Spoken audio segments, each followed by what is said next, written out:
वसल्लम मंजर बयान करते हैं। अभी मैं आ रहा हूं उस तरफ, जो मैंने मंत्र पढ़ा है उस तरफ मैं आ रहा हूं। जरा इस मंजर को देखिए। इमाम अहमद कहते हैं कि अल्लाह के नबी सल्लल्लाहु अलैहि वसल्लम ने फरमाया कि मैदान महशर होगा, लोग मैदान महशर के अंदर जमा होंगे, सारे के सारे लोग अव्वलीन से लेकर के आखिरीन तक सबके सब जमा होंगे, सारे के सारे नफ्सी के आलम में होंगे। इतना परेशान के बाप बेटे को नहीं पूछेगा, बेटा बाप को नहीं, माँ बेटी को नहीं, बेटी माँ को नहीं, शौहर बीवी को नहीं, बीवी शौहर को नहीं, रिश्तेदार रिश्तेदार को नहीं। हर कोई अपनी अपनी परेशानी में डूबा हुआ होगा, हर कोई अपने अपने बारे में सोच रहा होगा कि आज किसी की चलने वाली नहीं है। इसी दौरान इमाम कायनात फरमाते हैं कि एक बंदे को अल्लाह ताला बुलाएगा, इधर रा। वो बंदा आएगा अल्लाह ताला के पास और अल्लाह तबारक व ताला के पास खड़ा हो जाएगा, सर झुका लेगा, और जब सर झुका लेगा तो अल्लाह तबारक व ताला कहेगा, ओ फरिश्तों जरा इनकी नेकियों की और इनके बुराइयों की रजिस्टर लेकर के आओ। ये दुनिया के अंदर क्या क्या करता था, इनके रजिस्टर लेकर के आओ। फरिश्ते उनकी रजिस्टर को लेकर के आएंगे। अल्लाह ताला कहेगा पहले इनके गुनाहों की रजिस्टर लेकर के आओ। फरिश्ता लेकर के आएगा गुनाहों का 1 2 3 4 5 99 सिजिल्लन, कितना 99 रजिस्टर। और एक रजिस्टर ये मदरसे और स्कूल वाला रजिस्टर नहीं, छोटा सा, इतना बड़ा रजिस्टर। हदीस के अल्फाज है मद्दल बसर, नजर जहां तक पहुंचती होगी उतना बड़ा रजिस्टर एक होगा, और 99 रजिस्टर गुनाहों से भरा हुआ होगा। अब कितना बड़ा पापी होगा, अंदाजा लगाइए कितना बड़ा पापी होगा। एक रजिस्टर भरा हुआ, दूसरा, तीसरा, चौथा, पांचवा, 99 रजिस्टर फुल गुनाहों से। सर झुका लेगा, अब तो मैं गया, कहानी खत्म है, अब तो मैं जहन्नम ही में चला जाऊंगा। अल्लाह ताला कहेगा बंदो अब तुम ये बताओ क्या तुम्हारे पास कोई नेकी है जिस नेकी को मैं इस तराजू में रखूं और तौलूं कि नेकियां ज्यादा है कि बुराइयां ज्यादा है। क्योंकि तुमने ये सुना था नबियों के जरिए से, रसूलों के जरिए से, मौलवियों के जरिए से, कुरान की आयतें तुम्हारे कानों में गई थी कि क़यामत के दिन अल्लाह ताला इंसाफ का तराजू लाएगा। इंसाफ का तराजू राय के दाने के बराबर भी अगर तुमने गुनाह किया होगा उसको भी अल्लाह तबारक व तआला क़यामत के दिन लेकर के आएगा। वो आदमी सोचेगा, बहुत देर तक गौर व फिक्र करेगा और कहेगा कि अल्लाह ताला 99 रजिस्टर के सामने मेरी नेकी क्या काम आने वाली है। मेरी कोई इतनी ज्यादा खास नेकियां नहीं है जिसकी वजह से मैं उस नेकी को तेरे सामने मैं पेश कर सकूं। और अपना चेहरा नीचे कर लेगा, मायूसी के आलम में होगा, बहुत ज्यादा परेशान होगा। तो मुझे नामा माल बाएं हाथ में दे दिया जाएगा और जहन्नम की सर्टिफिकेट सुना दिया जाएगा। क्या करूं, परेशान होगा। अल्लाह तबारक व तआला कहेगा बंदे, आई मेरे बंदे तुम्हें टेंशन लेने की जरूरत नहीं है, अभी थोड़ी देर के बाद देखो तुम्हारा हाल क्या होने वाला है। अल्लाह तबारक व तआला एक कार्ड निकालेगा, एक बिताका निकालेगा, एक छोटा सा कार्ड निकालेगा और उस कार्ड को निकालने के बाद उस बंदे को दिखाएगा और बंदे से कहेगा बंदे देख इस कार्ड के अंदर क्या है। बंदा देखेगा, उसके अंदर लिखा हुआ होगा कि ये जिंदगी भर तौहीद के अंदर जिंदा रहा, तौहीद के ऊपर डटा रहा, जिंदगी में मुसीबतें आई, हलाल रिस्क कमाना न छोड़ा, इसने हराम रिस्क नहीं कमाया, हलाल रिस्क कमाता रहा। मुसीबतें आई, परेशानियां आई, अल्लाह ही को पुकारा, अल्लाह के अलावा किसी और को नहीं पुकारा। बाबा के सामने नहीं गया, कब्रों के सामने जाकर के सजदा नहीं किया, किसी गैर के सामने अपनी हाजत पूरी करने की कोशिश नहीं की, अल्लाह ही से मांगता रहा। लिखा होगा अशहदु अल्ला इलाहा इल्लल्लाह व अशहदु अन्ना मुहम्मदुर रसूलुल्लाह, ये जुमला लिखा हुआ होगा। वो कहेगा कि अल्लाह ये छोटा सा जुमला और 99 रजिस्टर क्या काम आने वाले हैं। फरिश्तों से कहेगा फरिश्तों इस नेकी को दूसरे पल्ले में रखो। जैसे दूसरे पल्ले में रखा जाएगा, अल्फाज ये है कि 99 रजिस्टर फौरन हल्के पड़ जाएंगे और ला इलाहा इल्लल्लाह ये तौहीद का पल्ला इतना भारी हो जाएगा, ये पल्ला झुक जाएगा। अल्लाह तबारक व तआला उसके दाहिने हाथ में नामाए अमाल देगा और कहेगा जा तू तौहीद के ऊपर जिंदा रहा, बस यही तेरी सबसे बड़ी नेकी है, यही तेरी सबसे बड़ी दौलत है। दखल जन्नह वो बंदा जन्नत के अंदर दाखिल हो जाएगा। तौहीद का इकरार जरा देखो, तौहीद का इकरार ऐसे भी कर सकते हैं। मुअज्जिन अजान देता है कि नहीं? आपके यहाँ सुनते हैं कि नहीं? सुनकर के क्या पढ़ते हैं? जवाब देते हैं? सुनकर के जवाब देना ये जरूरी है, जवाब देना।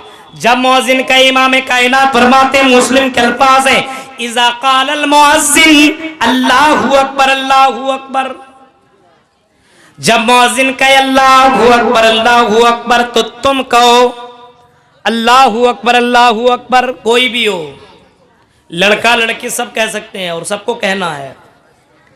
आजान का जवाब दिया जाए अल्लाहु अकबर, मुअज्जिन की जबान से अल्फाज निकले अशहदु अल्ला इलाहा इल्लल्लाह तो तुम भी कहो अशहदु अल्ला इलाहा इल्लल्लाह।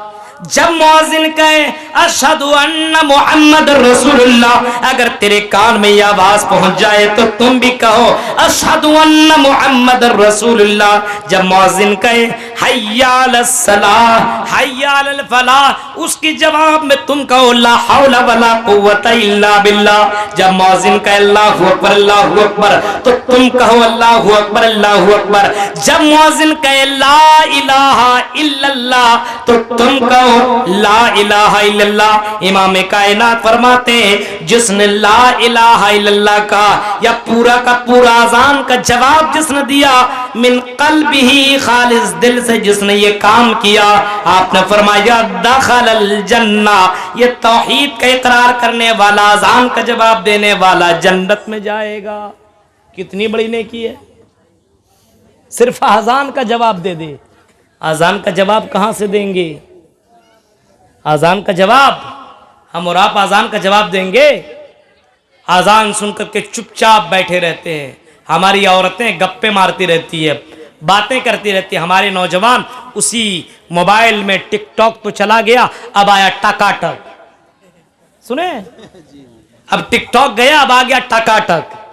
और एक पता नहीं मौजा रे मौजा पता नहीं कैसा कौन सा आया है, और एक आया जिल्ली करके, अभी बता रहा था कि उसकी कॉपी इंडिया कर रहा है और इस अंदाज से ऐप निकाल रहा है टकाटक। अब उसमें लड़कियों की अदाएं, हुस्न और उसकी अलग अलग, उसमें तो लड़कियां भरी पड़ी हुई हैं। हमको लगता है कि पेट इतना फूला हुआ था उन लोगों का कि जब से टिकटॉक चला गया तब परेशान थी, लेकिन जैसे टकाटक आया अब सारी हदें पार हो गई है। हाँ, सारी हदें पार हो गई है। कोई क्रीम पाउडर लगाई तो उसकी भी पूरी वीडियो बना करके डाला जा रहा है। सब कुछ इस अंदाज से आप देखिए तो दंग रह जाएंगे कि जरा देखिए ऐसी भी औरतें हुआ करती हैं। अस्मल्ले इल्लल्ले इल्लल्लाह मित्रा वरो, अस्मल्ले इल्लल्ले इल्लल्ले इल्लल्लाह मित्रा वरो, ये भी तो ला इलाहा इल्लल्लाह है। ला इलाहा इल्लल्लाह, ला इलाहा इल्लल्लाह फरमाया जिसने ला इलाहा इल्लल्लाह का, आपने फरमाया मम्माता ला युशरिक बिल्लाह शैअन दखलल जन्नह, जो आदमी अल्लाह के अलावा किसी और को शरीक नहीं करता है, दखलल जन्नह, वो जन्नत के अंदर दाखिल होगा। यानी हिंदू धर्म की किताबों के अंदर ये लिखा हुआ है अस्मल्ले इल्लल्ले इल्लल्ले इल्लल्लाह मित्रा वड़रो, अस्मल्ले इल्लल्ले इल्लल्ले इल्लल्लाह मित्रा वड़रो। या ये कह दीजिए आप ये भी महामदिति खयाती शाखा समन्विता ओ तस्मन्नन तड़िमणमाचार्य समन्विता। हिंदू धर्म की किताबों के अंदर भी बाकायदा तौहीद के अल्फाज मौजूद है और बाकायदा इन जुमलों के अंदर भी तौहीद के अल्फाज मौजूद है कि अगर वो भी अपनी जबान से अस्मल्ले इल्लल्ले इल्लल्ले इल्लल्लाह मित्रा बड़ो कहता हो या ला इलाहा इल्लल्लाह कहता हो और तौहीद के ऊपर अगर वो जिंदा रहता हो, अल्लाह को अल्लाह मानता हो, अल्लाह को खालिक मानता हो, अल्लाह को रोज रोज रोटी देने वाला मानता हो, तो याद रखना मेरे भाइयों, तौहीद का इकरार करने वाला जन्नत के अंदर दाखिल होगा। लेकिन तौहीद का इकरार सिर्फ कर लेता हो और सारी बुराइयां कर रहा हो, तो तौहीद का इकरार किया ही कहां? हमने तौहीद का इकरार किया और नमाज नहीं पढ़ रहे तो तौहीद का इकरार नहीं हुआ। जबान से कहे जरूर लेकिन हम झूठे हैं। तौहीद का इकरार अगर कर रहे हैं अल्लाह सबसे बड़ा है, तो अल्लाह सबसे बड़ा है तो तुम्हें नमाज में भी ये कहना पड़ेगा, सजदे में जाना पड़ेगा और तुम्हें अपने पेशानी जमीन के ऊपर टिकाना पड़ेगा और तुम्हें ये कहना पड़ेगा, हाँ अल्लाह सबसे बड़ा तू है, सबसे बड़ा तू है, सबसे बड़ा तू है। सुबहाना रब्बी अल्लाह सुबहानल्लाह बिहम्दिही सुबहानल्लाहिल अज़ीम, तुझसे बड़ा कोई दूसरा नहीं है। अल्लाह मैं इतना ज्यादा लाचार हूं, मैं अल्लाह गुनहगार हूं, सजदे में जमीन के ऊपर मैंने अपने पेशानी रख दी है, मैंने नाक रख दिया है, रगड़ रहा हूं, अपने पेशानी को रखा हुआ हूं। अल्लाह अगर अब नहीं तू माफ करेगा तो कब करेगा? अल्लाह तू बड़ा गफूर है, बड़ा मेहरबान है, सबसे बड़ा अल्लाह तू मुझे माफ कर दे। तौहीद का इकरार करने वाला नमाज नहीं छोड़ सकता है, तौहीद का इकरार करने वाला नमाजी बनेगा, बेनमाजी नहीं। मेरे भाई जिसकी तौहीद जितनी ज्यादा मजबूत होगी वो उतने बड़ा पक्का नमाजी होगा, और जिसकी तौहीद जितना कच्चा वो नमाजी में उतना ज्यादा कच्चा। बस इतना ही आप समझ लीजिए, सिंपल जान लीजिए कि आपका तौहीद कितना मजबूत है। अगर आपकी जिंदगी में नमाज पक्का है और आपकी बेटियों की नमाज पक्की है और आपकी बहनों की नमाज सच्ची है, पक्की है, तो आप समझिए आपके घर के अंदर तौहीद है। और अगर आपके घर के अंदर नमाजी नहीं है तो याद रखिए आपके घर के अंदर तौहीद नहीं है। इतना आप समझ जाइए, और तकरीर का खुलासा ही आप यही समझ जाइए, बस तकरीर का खुलासा ही यही समझ जाइए, तौहीद नहीं है तो जन्नत पे जा नहीं सकता है। आप इस बात को जहन के अंदर आप डाल लो और इसको जहन के अंदर बैठा लो। आइए, मोहम्मद रसूलुल्लाह ने कुछ बशारतें सुनाई और बशारतों में ये बशारत सुनाई कि जिसके पास तौहीद हो वो जन्नत के अंदर दाखिल होगा और जिसके पास शिर्क हो वो जहन्नम के अंदर जाएगा। आइए अभी हालात देखिए, अभी 2-3 बातें और मैं आपको बताऊंगा। हालात देखिए, हमारी बहनों को देखिए अभी किस अंदाज से घर से निकलती है, किस तरीके से बेनकाब होकर के चलती है, हाँ, और कैसे कैसे कपड़ा पहन करके आती है। यहां पे आई तो पर्दे के साथ,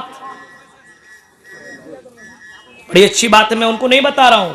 यानी मौलाना को देखा, मौलाना के पास आई तो पर्दा, और उधर रास्ते में चली तो बेपर्दा, कहीं बगल में गई बाजार में तो बेपर्दा, मन किया तो पर्दा, मन नहीं किया तो पर्दा नहीं। मेरी बहनों सुनो, और ऐसी लड़कियां कान खोल करके सुन ले जो खास जगहों में पर्दा करती हो और कुछ जगहों में पर्दा ना करती हो। मन किया तो इस्लाम के लेबल को लगा लिया।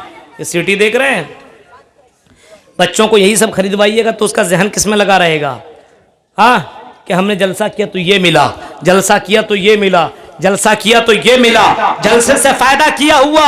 सुनो मेरी बहनों, इमाम कायनात जनाबे मोहम्मद रसूलुल्लाह सल्लल्लाहु अलैहि वसल्लम ने फरमाया, मेरी उम्मत में कुछ औरतें ऐसी आएंगी, कुछ लेडी, कुछ खातून ऐसी आएंगी,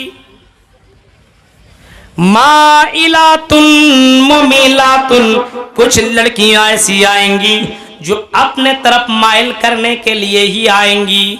यानी अगर रास्तों में चलेंगी तो चलने का अंदाज ऐसा होगा कि वो कह रही होंगी, देखो मुझे, मैं कैसी चल रही हूं।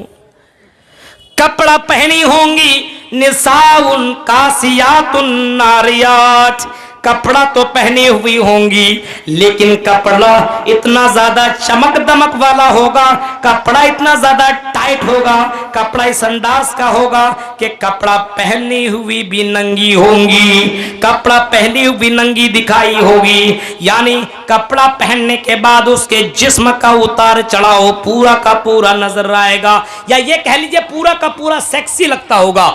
ये समझ लीजिए आप खुल्लम खुल्ला तर्जुमा देख लीजिए, निसाउन कासियातुन, वो लड़की सेक्सी लगती होगी, ये आप कह सकते हैं, या नंगी नजर आती होंगी। निसाउन कासियातुन नारियातुन माइलातुन ममीलातुन, ऐसी लड़कियां लड़कों को अपने तरफ दावते ज़िना दे रही होगी, दावते ज़िना दे रही होगी, दावते ज़िना। ऐसी लड़कियां, जाहिर सी बात, जब लड़कियां ऐसे कपड़ा पहनेगी तो जाहिर सी बात फिर लड़के का मामला क्या होगा, क्या मामला होगा। और खुशबू लगा करके और चूड़ियां पहन करके चल रही होगी, तो हाजी साहब क्यों ना हो वो भी एक बार पलट करके देखें, अरे कौन जा रही है। यह हाल है। आपने फरमाया ला यदखुलनल जन्ना, ओ मेरी बहनों नमाज पढ़ रही हो, तुम्हारा नाम सुमैया फातिमा कुलसूम ज़ैनब हो, और बड़ा प्यारा प्यारा तुम्हारा नाम हो, बड़ा प्यारा प्यारा तुम्हारा नाम हो, लेकिन अगर कपड़ा ऐसा पहनती हो, खुशबू लगा करके चलती हो, लड़कों को अपने तरफ दीवाना बनाने के लिए तुम अंदाज से चल रही हो, आपने फरमाया ला यदखुलनल जन्ना, ऐसी लड़कियां जन्नत में नहीं जाएंगी। अब जन्नत में नहीं जाएंगे तो दूसरी जगह कहाँ, जहन्नम में है। यानी अगर जन्नत में नहीं जाएंगी, फरमाया ऐसी लड़कियां जहन्नम में जाएंगी। ला यदखुलनल जन्ना, जन्नत में नहीं जाएंगी, इसका मतलब ये वो कहाँ जाएगी, जहन्नम में जाएंगी। वला यजिदन रिहा, जन्नत में तो नहीं जाएंगी लेकिन जन्नत की खुशबू भी नहीं पाएगी। हमने इतर लगाया, खुशबू लगाया, मेरा इत्र का खुशबू या महक इतना दूर कितना दूर पहुंच सकता है। बहुत हाई फाई लगा लूं तो ये स्टेज पर बैठे हुए इन्हीं को एहसास होगा, दूर में बैठी हुई बहनों को पता नहीं चलेगा। जन्नत की खुशबू इमाम कायनात ने फरमाया फ़इन्न रिहा यूजदु मिन मसीरति कज़ा व कज़ा, जन्नत की खुशबू इतनी इतनी दूर तक पहुंचती होगी। हदीस के अल्फाज हैं, बाद हदीस में ये भी रवायत मौजूद है, आपने फरमाया कि 40 साल तक कोई सफर करे तो जन्नत की खुशबू वहां तक पहुंचती होगी। जन्नत की खुशबू नहीं पाएंगी जो लड़कियां बेपर्दा होकर के चलती है, जो लड़कियां सेक्स बन करके चलती है। आजकल देखिए जैसे हीरोइन कपड़ा पहन रही है वैसे वे भी पहन रही है, टाइट टाइट। वैसे मेरी बहनों, और उसके बाद लड़कों तुम भी बचोगे नहीं, तुम्हारे लिए भी कपड़ा पहनने का हद है। अब इसका ये मतलब नहीं कि लड़कियों के लिए है तो लड़का जैसा चाहे वैसा पहन ले। अभी देखिए जिन्स निकला, यहाँ फटा हुआ, यहाँ फटा हुआ, यहाँ फटा हुआ, यहाँ फटा हुआ, ऐसा लगता कि भिखमंगा है। हाँ, कहीं से मांग करके लाया फटा, कोई फटा पुराना कपड़ा पहन रहा है, उसको आज के दौर में फैशन समझ रहा है, फैशन। वही लड़कियों की मिसाल है, कपड़ा पहनी हुई यहाँ से फटा हुआ है, यहाँ से फटा हुआ है, इधर से कमर दिख रहा है, और क्या कही मोली साहब फैशन है, फैशन है। ये कौन सा फैशन है? मोहम्मद रसूलुल्लाह को देखो मेरे भाइयों, अपने नबी की सीरत पढ़ो। कभी मौका मिला तो सीरतुन नबी के ऊपर मेरी तकरीर होगी। मोहम्मद रसूलुल्लाह की सीरत पढ़ो। नबी अकरम जनाब मोहम्मद रसूलुल्लाह बच्चे ही में, अभी उतने ज्यादा बालिग नहीं हुए, उतने ज्यादा उम्र को नहीं पहुंचे हैं। अल्लाह के नबी सल्लल्लाहु अलैहि वसल्लम अभी, और कई मर्तबा का मामला है कि मोहम्मद रसूलुल्लाह सल्लल्लाहु अलैहि वसल्लम खाना काबा का जो दीवार तैयार किया जा रहा था तो अल्लाह के नबी सल्लल्लाहु अलैहि वसल्लम भी उस दीवार के अंदर मदद कर रहे थे, ईंटों को पहुंचा रहे थे, पत्थरों को पहुंचा रहे थे। उसी दौरान मोहम्मद रसूलुल्लाह सल्लल्लाहु अलैहि वसल्लम का कपड़ा यहां से गिर गया। ये कपड़ा जो पहने हुए थे, ओढ़े हुए थे चादर, ये समझ लीजिए मोहम्मद रसूलुल्लाह का चादर गिरा जमीन के ऊपर। मोहम्मद रसूलुल्लाह की नजर पड़ी अपने जिस्म के ऊपर, नबी अकरम देख करके मारे शर्म के बेहोश हो गए। लड़का मोहम्मद रसूलुल्लाह मर्द थे ना, देखा जिस्म के ऊपर नजर पड़ी, मेरा चादर गिर गया है, नजर पड़ी, मारे शर्म के मोहम्मद रसूलुल्लाह बेहोश हो जाते हैं। यानी अल्लाह के नबी सल्लल्लाहु अलैहि वसल्लम इतने ज्यादा शर्मीले कि जिस्म दिखाना किसी को गवारा नहीं करते। ओ जब अल्लाह के नबी मर्द होने के साथ नबी अकरम अपने जिस्म को दिखाना गवारा नहीं करते, वो लड़कों तुम यहाँ फटा हुआ, यहाँ फटा हुआ, यहाँ फटा हुआ कपड़े पहन करके जो तुम दिखाने की कोशिश कर रहे हो, ये कौन से नबी को तुम मान रहे हो, किस नबी को तुमने आइडियल माना है? इसका मतलब ये कि तुम्हारी नजर में मोहम्मद रसूलुल्लाह आइडियल नहीं है, तुम्हारी नजर में मोहम्मद इब्ने अब्दुल्लाह आइडियल नहीं है, बल्कि तुम्हारी नजर में ये हीरो तुम्हारी नजर में आइडियल है। मेरे प्यारे साथियों गौर करो, हदीस का अल्फाज अल्लाह के नबी सल्लल्लाहु अलैहि वसल्लम फरमाते हैं, इज़ा लम तस्तही फसल्ला माशीता, जब तुम्हारे अंदर से बेहयाई खत्म हो जाए, तो तुम्हारे अंदर से हया खत्म हो जाए, तुम्हारे अंदर से शर्म हया खत्म हो जाए, तो अल्लाह के नबी सल्लल्लाहु अलैहि वसल्लम ने फरमाया जो चाहो सो करो। आप ये समझ लो हदीस से ये मसला निकला, हमारे अंदर हया नहीं है, हमारे अंदर शर्म नहीं है। जरा गौर करो, जरा गौर करो, हया करने वाले लोग कैसे थे? हजरत उस्मान गनी को देखो, हजरत उस्मान गनी कैसे हया किया करते थे। औरतों को देखो, अल्लाह के नबी के दौर में लड़कियां कितना ज्यादा बाहया थी, कितना ज्यादा शर्म और हया वाली थी, और आज हमारी बहनों को देखो कितनी ज्यादा बेशर्म वाली हो गई है, हया पी चुकी है, हया उनकी जिंदगी से खत्म हो गई है। आज लड़कियां दिखाना चाह रही है, और जितने ज्यादा अमीर की बेटियां हैं उनके कपड़े उतने ज्यादा कम, जितना ज्यादा अमीर उतना फैशन उसके यहां आ गया है, और कपड़े और कपड़े। और कॉलेज में पढ़ने वाली तो समझती कि हम ही कैटरीना है। अगर मुसलमान की लड़कियां अगर कॉलेज में पढ़ती है तो उसके लिए सब हलाल। लड़कियां मदरसों में पढ़ रही है तो कुछ तो बाकी है, कुछ बाकी है, लेकिन अगर कॉलेजों में और स्कूलों में अगर जाने लगी तो उसका फैशन चलने लगा है।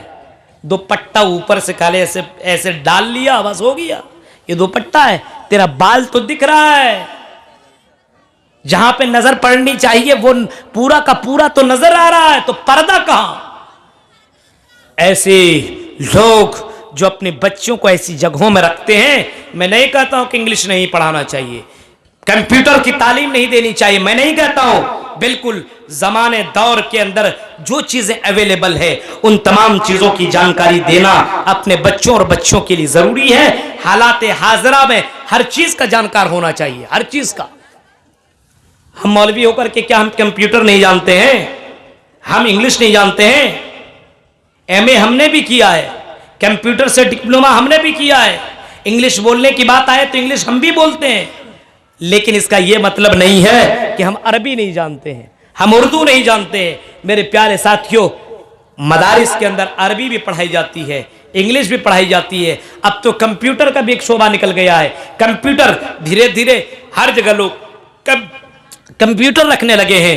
मेरे भाइयों, इन चीजों की जानकारी जरूरी है। इसका यह मतलब नहीं है कि हम हालात को इतना ज्यादा उससे हम अपने आहंग कर लें, अपना मिला लें कि हम इस्लाम ही को भूल जाएं, हम अपने असली कीमत को भूल जाएं, अपना ईमान ही बेच दें। इल्म हासिल के चक्कर में ईमान को बेचना ये जायज नहीं है मेरे भाइयों, हम ईमान को नहीं बेच सकते हैं। हाँ, जितना जायज है जायज तरीके पर रह करके काम किया जाए, ये इस्लाम बताता है। आइए वो हदीस जो मैंने पढ़ी है उसके बाद मैं अपनी तकरीर को खत्म करूं। मैंने मुस्लिम शरीफ की बड़ी प्यारी हदीस सुनी पढ़ी है, और इस गांव इस इलाके के एतबार से मैंने वो हदीस पढ़ी है। मैंने आखिर में मैंने कुछ बातें ऐसी सुनी तो मैंने वो हदीस मैंने आपके सामने पढ़ दी। इमाम कायनात फरमाते हैं, सुनो और लोगों जरा सुनो, जन्नत में वो नहीं जाएगा जिसके दिल में राय के दाने के बराबर भी घमंड होगा, तकब्बुर होगा, किब्र होगा। जिसके राय के दाने के बराबर भी घमंड होगा वो जन्नत में नहीं जाएगा। एक आदमी खड़ा हुआ और सवाल करने लगा कि अल्लाह के नबी ये बताइए, अगर वो अच्छा कपड़ा पहनता है, अच्छा जूता पहनता है, तो अल्लाह के नबी क्या ये तकब्बुर है, क्या ये घमंड है, क्या ये किब्र है? इन्ना रजुला युहिब्बु अन यकूना सौबहु हसना व नालहु हसना। आपने फरमाया नहीं, इन्नल्लाह जमीलुन युहिब्बुल जमाल, अल्लाह खूबसूरत है और खूबसूरती को पसंद करता है। आप खूबसूरत लिबास पहनेंगे मना नहीं है, मेरी बहनों आप भी पहनो, मना नहीं है। ये मैं नहीं कहता हूं कि आप लिबास अच्छा ना पहनो, मैं ये नहीं कहता हूं, अच्छा से अच्छा लिबास पहनो, बिल्कुल पहनो, इस्लाम इसकी इजाजत देता है। आप अपने शौहर के सामने बिल्कुल हीरोइन बन के रहे, ये इस्लाम इजाजत देता है। अब बेहतरीन क्रीम और पाउडर लगाए, ये इस्लाम इजाजत देता है। लेकिन आप ऐसे कपड़े और इतने बेपर्दा वाली कपड़ा पहन करके मर्दों के सामने आना, ये जानना जायज है, ये इस्लाम की नजर में जायज नहीं है। हाँ, आपने फरमाया अल्लाह ताला खूबसूरत और खूबसूरती को पसंद करता है।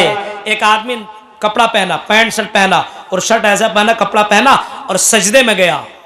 अब बताइए, शर्ट इतना छोटा सा पहना हुआ है, सजदे में वो गया।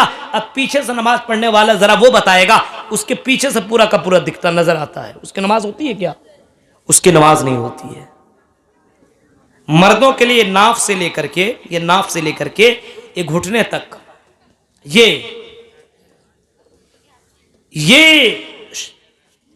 शर्मगाह इसको माना गया है, यहां से लेकर यहां तक। अब जैसे वो सजदे में गया, पीछे से पूरा दिख रहा है, उसकी नमाज कहां से होगी? मेरे प्यारे साथियों, ये हालात है मर्दों के, गौर करो।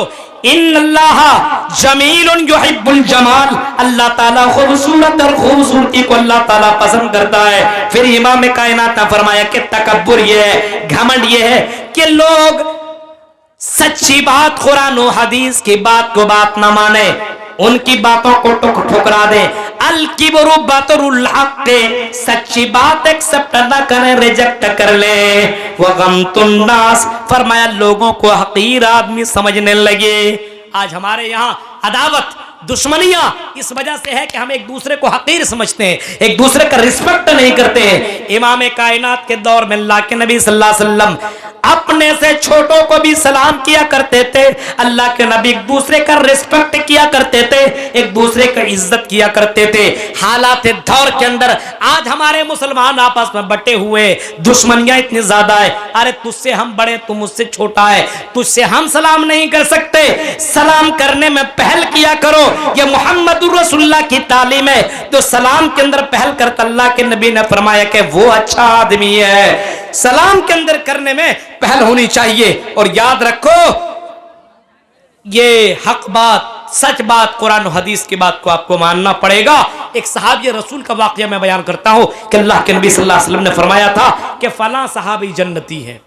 सिर्फ सुन लीजिए, बुखारी के अल्फाज है, फला सहाबी जन्नती है।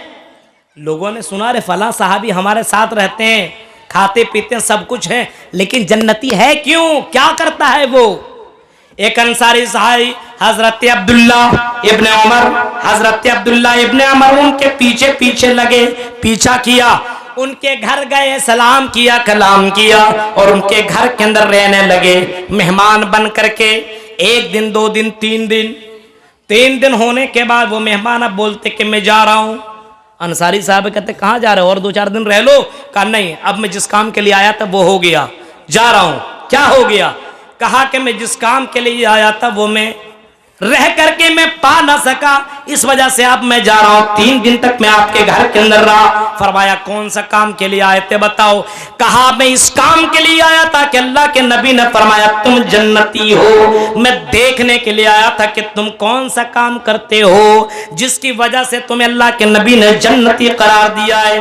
कौन ऐसा अमल करते हो जिसकी वजह से अल्लाह के नबी ने तुम्हें जन्नती करार दिया है? साहब रसूल कहते हैं बताओ आए अब्दुल्ला, तुमने कौन सा ऐसा काम देखा? हजरते अब्दुल्ला कहते हैं बताओ तुमने कौन सा ऐसा काम देखा है? जवाब में कहते हैं मैंने कुछ नहीं देखा। नमाज तुम पढ़ते हो, नमाज मैं भी पढ़ता हूँ, कुरान की तिलावत आप करते हो, मैं भी करता हूँ, तहज्जुद की नमाज आप पढ़ते हो, मैं भी पढ़ता हूँ, मुझे कुछ समझ में नहीं आया। लेकिन जाते जाते अल्लाह के बंदे अंसारी साहबी बता दो, आई साद इब्ने वक्कास बता दो, कौन ऐसा अमल करते हो, कौन ऐसा अमल करते हो जिसकी वजह से अल्लाह के नबी ने तुम्हें जन्नती करार दिया है?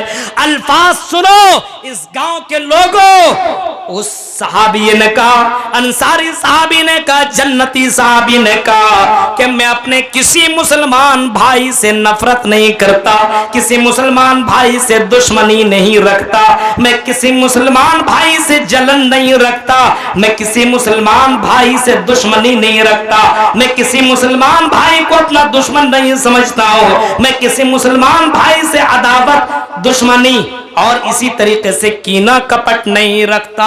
हर मुसलमान को मैं और प्यार मोहब्बत से सलाम कलाम करता हूँ, किसी से कोई नफरत नहीं करता, सबसे गले लगाता हूँ, सबसे सलाम कलाम करता हूँ। यह सुन्ना था।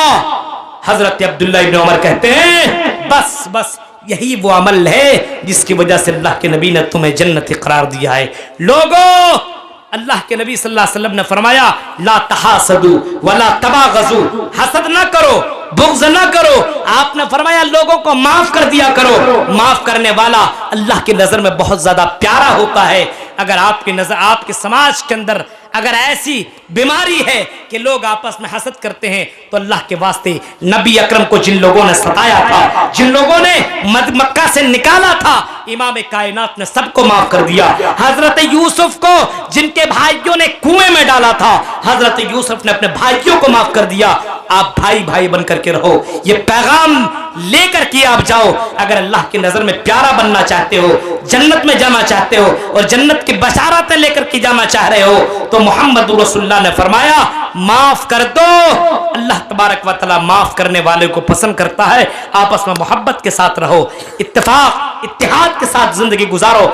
आपस में नफरत, अदावत, दुश्मनी, कीना कपट, बुग़्ज़, हसद ये नहीं होना चाहिए। एक मुसलमान के दिल में हसद हो वो मुसलमान हो ही नहीं सकता।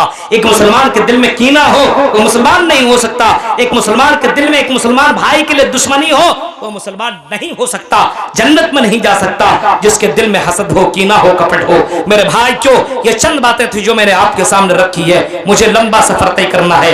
हमारे महफूज भाई जानते इस बात को पूरी तौर पर, इस वजह से इस बात की जरूरत है जो चंद बातें मैंने आपके सामने रखी है। अभी इंशाल्लाह बहुत जल्द आपके बीच में फिर आने वाला हूं।